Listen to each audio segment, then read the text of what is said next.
So in 2020, California enacted Prop 19, and it was billed as a way for seniors, which, by the way, apparently seniors are considered 55 and older, to be able to transfer their tax basis up to 3 times anywhere in California, meaning that if you own a home that you bought at a certain price and you have a certain tax rate, and you sell that home and you go buy another home, you can transfer that tax basis with you.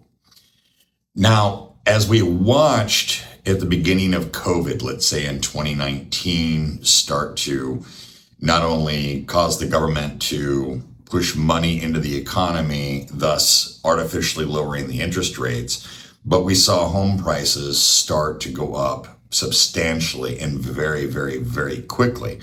And with a limited amount of homes for sale in any given neighborhood, it was very, very, very difficult for a potential buyer, let's say somebody who owned a home that was too big for them after their children had moved out and wanted to downsize, to even find something. It wouldn't have been hard for them to sell their home. But one of the factors that was always in the accounting lookout that we did as agents was to go, okay, you can purchase this home and maybe you're still taking a loan on it, or maybe you're paying cash, but because you're buying a home that is more expensive, even though it's smaller than the home that you're selling now, your monthly tax bill or your twice yearly tax bill is going to be higher. So Proposition 19 was supposed to alleviate some of that.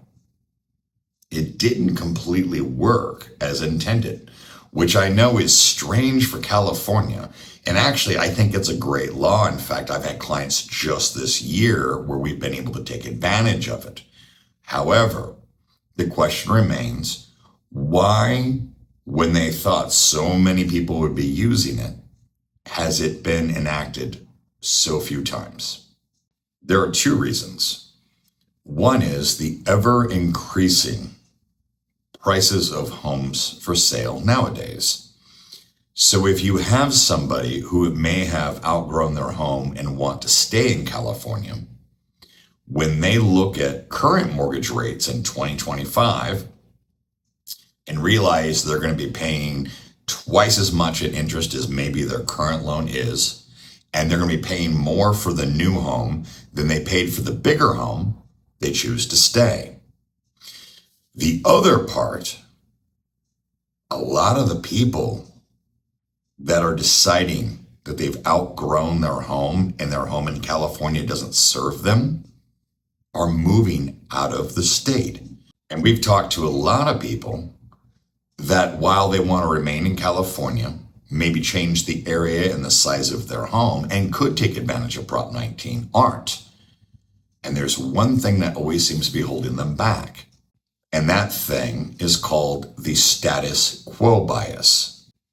Now, we all have this.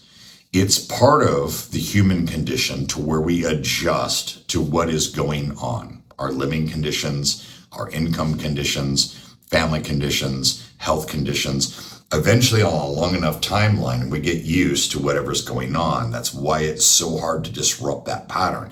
They talk about it when they try and sell you health memberships or get you to change your diet. Doctors have been struggling with this forever.